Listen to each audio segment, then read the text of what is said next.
Today, we're talking about the question on everyone's mind. When will the stock market recover? It's been a rough year for global stock markets, and the S&P 500 has had one of its worst years in history. But is there hope for a recovery? What's behind the sell-off? Watch this video until the end to find out. We're going to take a look at what needs to happen before global equities can make a comeback and offer some insight into why stock markets have backed off from all-time highs. Now, let's talk about why stocks have fallen from their all-time highs. It's important to remember that in 2021, global equity markets were at their highest valuations ever. The S&P 500 was trading above 4,800, a far cry from the panic bottom of 666 it reached in 2008.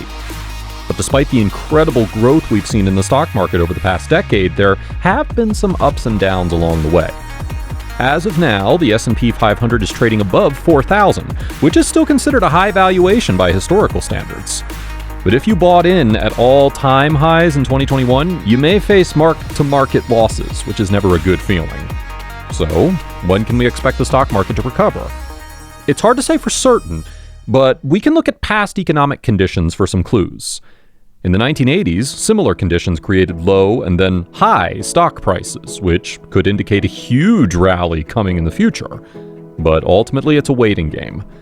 In time, most of the major global stock markets are likely to move higher from current levels. In 2009, central banks worldwide started a new path called quantitative easing, or QE. Some people think QE is essentially creating money out of thin air, but the truth is more nuanced. The short story is that QE has been great for financialized asset values. In the wake of the crisis of 2008 and the introduction of QE, just about every financial asset appreciated in value. Stocks, bonds, real estate, art, and many other markets all gained value as central banks created money and put it into the financial system at the institutional level. If you repurchased stocks in 2008 and 2009, you know how good it feels to see your portfolio double or even more. But now, with a very different approach coming from central banks, many of the assets we just mentioned are falling in value. So, what's the reason behind this shift? We'll take a deeper look at the factors behind the sell-off and offer some insights into what we can expect in the future. Have you been affected by the recent market downturn? How are you dealing with it? Let us know in the comments section below. Why is the U.S. Central Bank, also known as the Federal Reserve or the Fed, raising interest rates aggressively? For those who may not know, raising interest rates makes the cost of carrying debt more expensive and discourages the use of debt.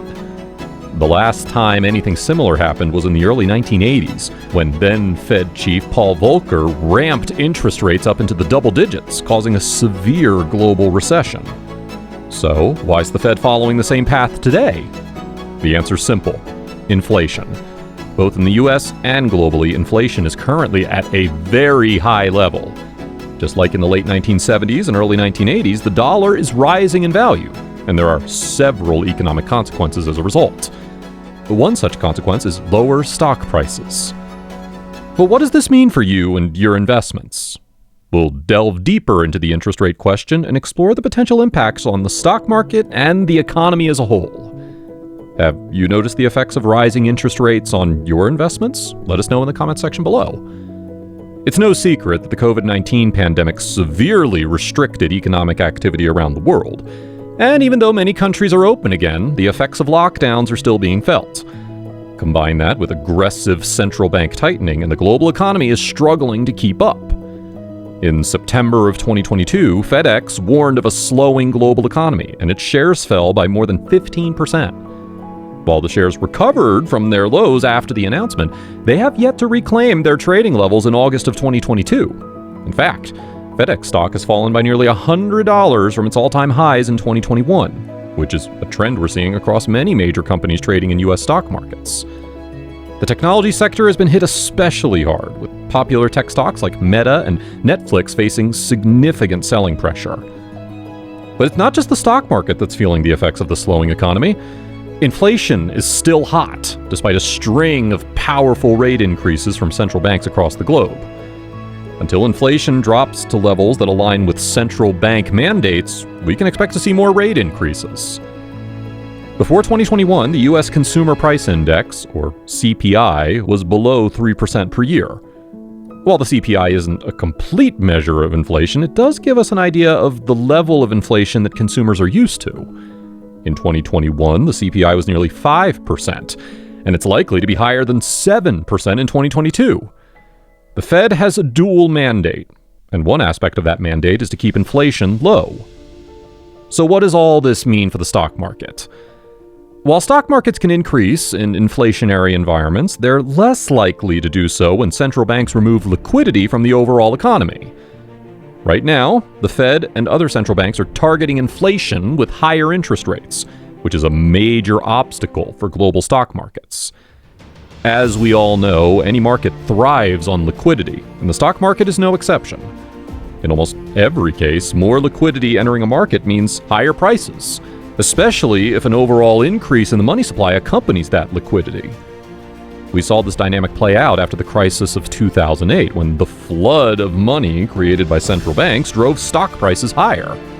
For stock markets to move up again, money will have to be lured out of cash positions and into riskier assets, like stocks. But it's not just central bank policy that matters. The real economy also plays a role in the stock market's health. Right now, the real economy isn't in great shape, which is why tech stocks have been hit so hard. Advertising revenue is slowing, and political issues are impacting supply chains and production. For example, a recent incident at a Foxconn plant in China could remove 30% of global iPhone shipments for the month of November of 2022. If more events like this happen, it could significantly impact Apple's profits. So what does this mean for the stock market? For it to recover, there will need to be more stability in the real economy. Companies can't make money if operations are disrupted regularly or vital materials are in short supply. But what can we expect to see before the next bull run in stocks? Only time will tell, but let's take a look at a few potential indicators. First, let's talk about the Fed. It's hard to imagine a scenario where the Fed keeps aggressively raising rates and stocks start a new bull market.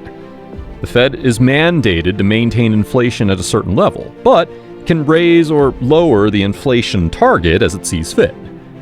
Given the near impossibility of bringing inflation down to its current 2% target with rate increases and withdrawing liquidity from markets with other means, we might see the Fed raise its inflation target. For example, if the Fed decided to raise its inflation target to 4% or even higher and slow the pace of rate increases, market sentiment could change for the better. However, such a policy shift could also be inflationary and negative for the value of the US dollar. But that's not necessarily bad for stocks.